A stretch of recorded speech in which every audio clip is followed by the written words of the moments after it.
okay karaame ehelkiisa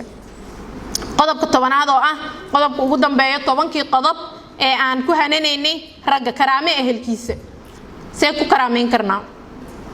qofkan ina dhahdo maanta waxa u baahanahay hooyo aaba inay ii imaadaan oo ay maxay ahayday qada aan u karino jimcada soo socoto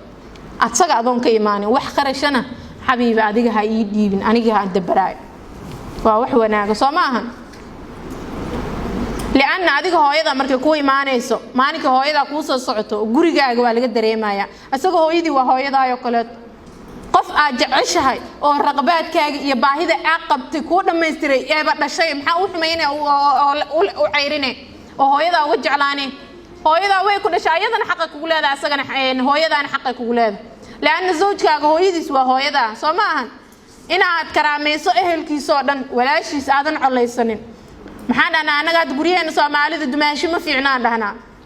la waxaas waa fikir xun waa fikir aan qurux badnayn waa inaan iska saarnaa walaashaayo kale tawaay walaashaana sirtii u sheeganay walaashiisna waxa u bixinaysaa magac dumaashi waayaad leedahay markay soo socoto waa aamuse hooyadii markay soo socoto duqdi xumeeyda soo socoto nooha leedahay waa khalad maxay keenay ma badii laana hooyadaayo kale tawaay hooyada markay soo socoto ay imaato waxa u buuxinaysaa bac waa qurxinaysaa hooyada ay faraxsan ay rid ka bixis hooyadii markay imaatana qolka oo maxay stoorku kugu jiro cuntada waa soo xiray waxa ku yaal kaliya si ay u ark maada shaqaystay maada shaqaysanin wiilkeeda soo dhidido keenaysa uga soo xiranay hooyada bacdaasiisa in la agsi farxad dareensi qadada hooyada u karinaysa waliba hooyada ay kalsoon ku qabtaa qada ka qurux badan oo ka fiican u kari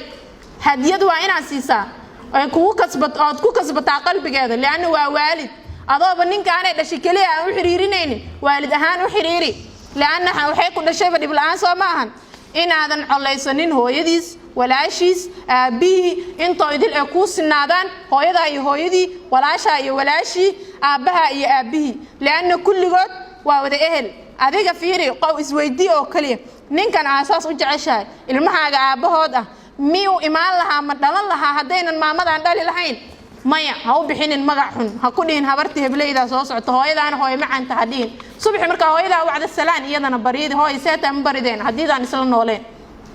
okay miskoognaay waxyaabaha gabdhaheena inta badan la sheegay inay guryaha dumiyaan oo la dhaho waa waalidka la dhahaa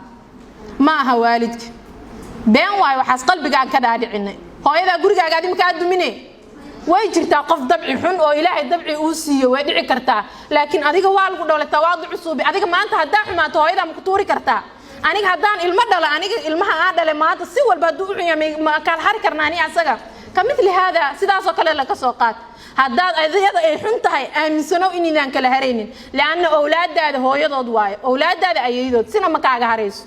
waxa la rabaa si kasta u xun tahay adiga yar adiga xaq lagu leeyahay adiga waalidnimadii ee waladkii ah ina ixtiraamto waalidnimada xaqiisi haday xun tahay xataa adiga wado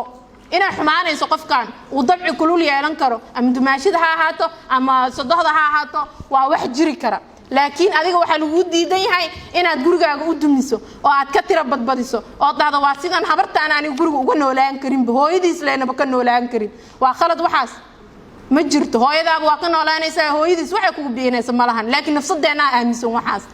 marka hore taada iska dhaadhiciso marna wax dhiba kaaga ma iimaanayo